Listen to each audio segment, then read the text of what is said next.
guys, how are y'all tonight?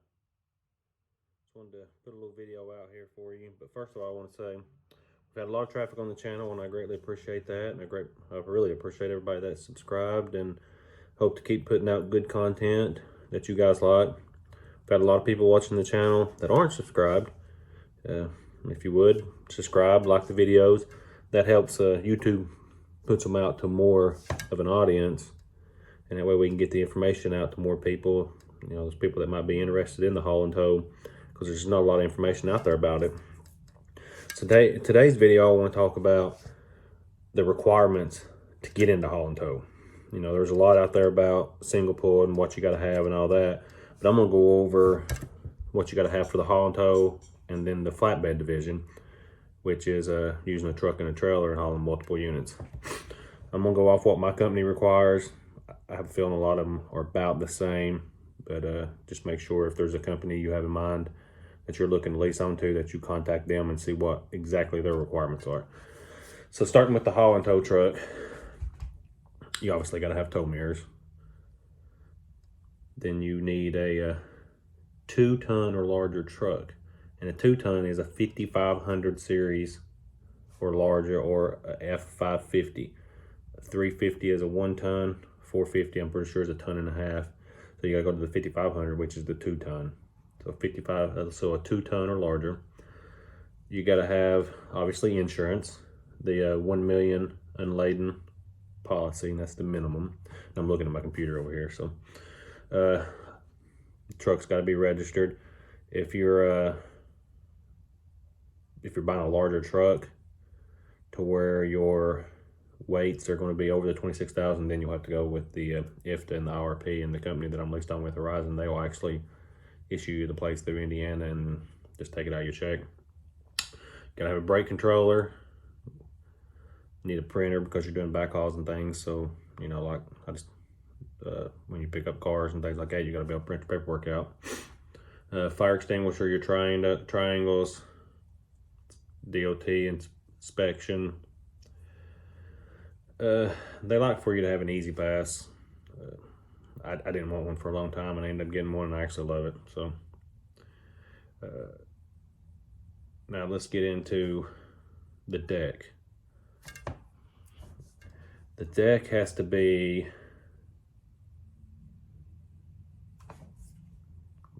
bear with me 1 second here.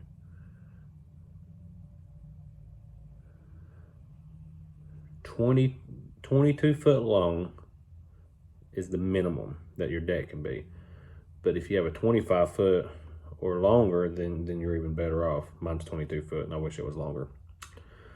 32 to 36 inches off the ground deck height. So 32 to 36. And a lot of people are like, why don't you use rollbacks? Well, rollbacks set up higher than 36 inches, obviously, because, you know, the bed comes off, so the height is not an issue. And then once it gets behind the rear axle, it's got to have a dovetail on it. So the closer to the ground, the better off you are. They want a 2000 or newer because they want you to run an ELD. And you've got to have a center track. And what that is you put the wheel on the first camper, and it comes up that center track and keeps it in line. Ball stand, which is once you get it up there, you drop it onto a ball stand just like you would a hitch of a truck. Wheel bonnets, that's to strap the wheels down to secure it, and you need your ramps.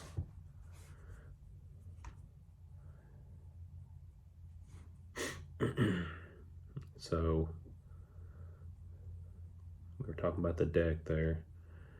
You need a minimum 9,000 pound winch, class 3 hitch or better, which just means it's rated for 10,000 pounds, which they all should, you know, you shouldn't get anything less than that anyway. You need some straps and ratchets. You know, you need 4 DOT compliant straps, a minimum, to strap down a car. You need the mud flap behind the rear tire. You'll need your breakaway battery, just like you would if you're doing single pulls, because you're actually pulling the second unit, so you gotta have the breakaway battery on there. And then a ratchet strap to secure that battery.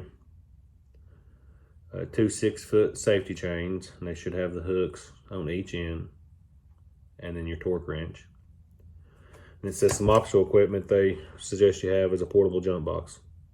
I have one that's like this big that I bought at Walmart, and it will start a diesel truck. It is that powerful. You can charge your cell phones off of it. It has a light, everything on it. And a lot of times on that first unit, like the one I have on the truck right now, instead of putting my battery on it, I just clipped that jump box on it because it had to be raised up and down. So I use that jump box to do that, so I don't have to lug the battery around to the unit that I'm not needing a battery for. Have extra locks, locking pins and cotter pins just in case you lose one or one breaks.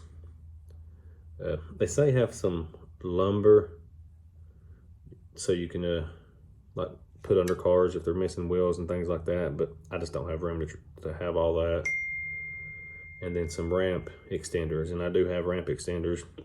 Basically what that is, sometimes you'll have the smaller units, and as they're coming up on your truck, they'll bottom out.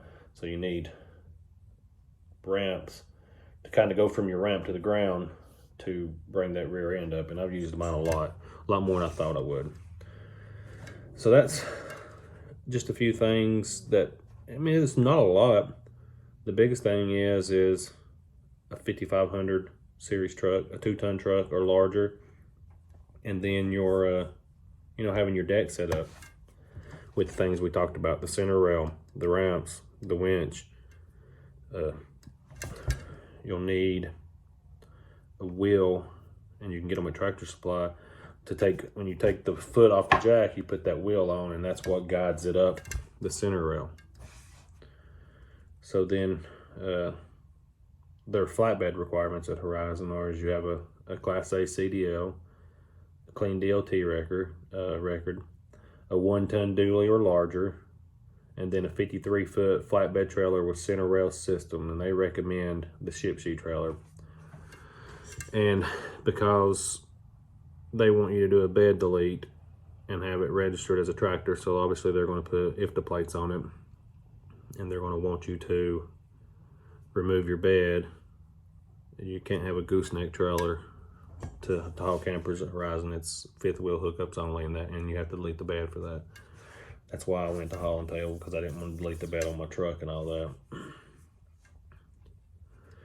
So then when you get into the flatbed the division, like I said, 1-ton or larger dually, $1 million unladen policy.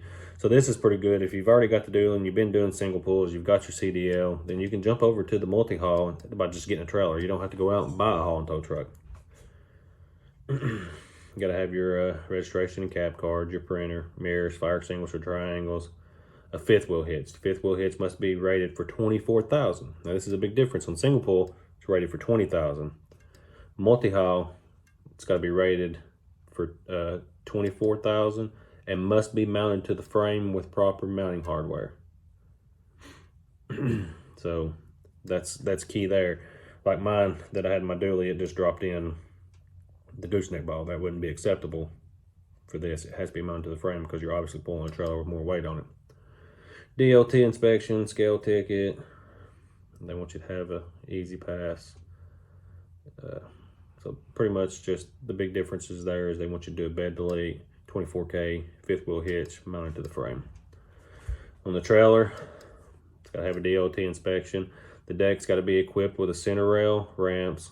Once again, the deck must not exceed 36 inches high. And the reason that is when you've got these campers on there, you've got the air conditioner, you got the height of the camper, then you got the air conditioner on top. So they got to keep it below that 13.6 mark. On the trailers, they want you to have 3 ball stands. And that's because you can't haul up to 3 campers on these 53-foot trailers. So you need 3 ball stands if you haul 3 campers. And a minimum on this is different here, ratchets and straps. You got to have a minimum of 12, because with the 53-foot trailer, you can back haul 3 cars. So they want you to have 12 sets. Mud flap, fuses, once again the same optional portable jump box, extra locking pins and cotter pins, small ratchets, and ramp extenders. So not a big difference in what you need for haul and tow opposed to what you need for the flatbed division. Biggest difference is obviously your bed is built onto the truck. And that's why you can't just pull the bed off your dually and build a haul and tow out of it, because by the time you add all the weight that the deck, building the deck, putting it on, and then you put a camper on it or you put a car on it, then you're well exceeding the limits of what that truck is capable of doing. That's why they want you to have 2 ton or larger. So with the haul and tow, obviously on backhauls, you're doing 1 car, and then if you can find a trailer or something to go behind it. With the multi-haul, you're able to do 2 and 3 cars coming back. So outbound Indiana, 2 trailers with the haul and tow is $250 a mile. 2 trailers with the flatbed is $250 a mile. And if you do 3 with the trailer, it's $280 a mile. So unless you're just going all the way to the West Coast, in my opinion, it's a lot of work to add that 3rd trailer for 30 cents a mile. So, but where the truck and trailer plays in is the backhaul. Because let's say I take 2 trailers all the way with my haul and tow to Washington, and you take 2 trailers to Washington with your flatbed trailer. We've made the same amount of money going out, but coming back, I'm going to pick up 1 car for 60 cents, and you're going to pick up 3 cars for $1.80. That's where you're getting me. So that's the differences in what's required out of a truck to do either haul and tow or the flatbed division. So if you guys have any questions, comments, just drop them down below, or hit me up on Instagram, Hustle Haul and Tow. I've talked to quite a few of you guys on Instagram, and I've talked to you guys on the phone. I don't have one problem with sharing my knowledge on the phone and just chit chatting. It's been nice. I've met some really nice people. So once again, if you're watching this and you're not subscribed to the channel, if you don't care, hit that subscribe button. Everybody watching, make sure you hit that like button, and let's get this content out there. Till next time, I'll talk to you guys later.